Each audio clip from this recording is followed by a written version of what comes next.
ಎಲ್ಲ ರೈತ ಬಾಂಧವರಿಗೆ ನಮಸ್ಕಾರ. ನಾವು ಕಳೆದ 10 ದಿನಗಳಿಂದ ನಮ್ಮ ತಾಲೂಕಿನಲ್ಲಿ ಸಾಕಷ್ಟು ಮಳೆಯಾಗಿದ್ದು ತೊಗರಿ ಹೊಲಗಳಲ್ಲಿ ನಾವು ಪೈಟೋಪ್ತರಾ ಸಸಿ ಕೊಳೆ ಅಥವಾ ನೆಟ್ಟೆ ರೋಗ ಕಂಡು ಬಂದಿದೆ. ಸೊ ಅಂತ ಸಮಸ್ಯೆ ಕಂಡು ಬಂದಲ್ಲಿ ರೈತರು ಶಿಲೀಂಧ್ರನಾಶಕವಾದ ಟ್ರೈಕೋಡರ್ಮನ್ 5 ಗ್ರಾಂ 1 ಲೀಟರ್ಗೆ ಪ್ರತಿ ಲೀಟರ್ ನೀರಿಗೆ ಅಥವಾ ಸಾಪ್ ಪೌಡರ್ ಅಂತ ಏನ್ ಹೇಳ್ತೀವಿ ಅದು ಪ್ರತಿ 3 ಗ್ರಾಂ ಪ್ರತಿ ಲೀಟರ್ ನೀರಿಗೆ ಬೆರೆಸಿ ಸಿಂಪರಣೆ ಮಾಡಿ ಮತ್ತು ಕಾಂಡಕ್ಕೆ ನಾವು ಉಪಚರಿಸೋದ್ರಿಂದ ನಾವು ಈ ಸಮಸ್ಯೆಯನ್ನು ನಾವು ಕಡಿಮೆ ಮಾಡ್ಬೋದು. ಅದರ ಜೊತೆಗೆ ರೈತರು ಪ್ರತಿ ಎಕರೆಗೆ 10 ರಿಂದ 15 ಕೆಜಿಯಷ್ಟು ಯೂರಿಯಾವನ್ನು ಹಾಕಬೇಕು.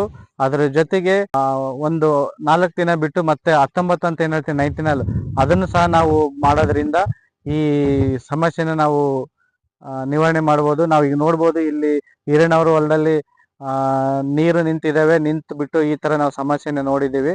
ಸೊ ಅಂತ ಸಮಯದಲ್ಲಿ ರೈತರಲ್ಲಿ ನಾವು ಹೇಳಿರ್ತಕ್ಕಂಥ ಕ್ರಮಗಳನ್ನು ಅನುಸರಿಸಬೇಕಾಗಿ ನಾವು ಕೃಷಿ ವಿಸ್ತರಣಾ ಶಿಕ್ಷಣ ಕೇಂದ್ರ ನಾಲ್ವಾರು ಮತ್ತು ಕೃಷಿ ಇಲಾಖೆ ಚಿತ್ತಾಪುರ ಕಡೆಯಿಂದ ಎಲ್ಲ ರೈತ ಬಾಂಧವರಿಗೆ ನಾವು ಮನವಿ ಮಾಡ್ಕೊಂತಿದ್ದೀವಿ.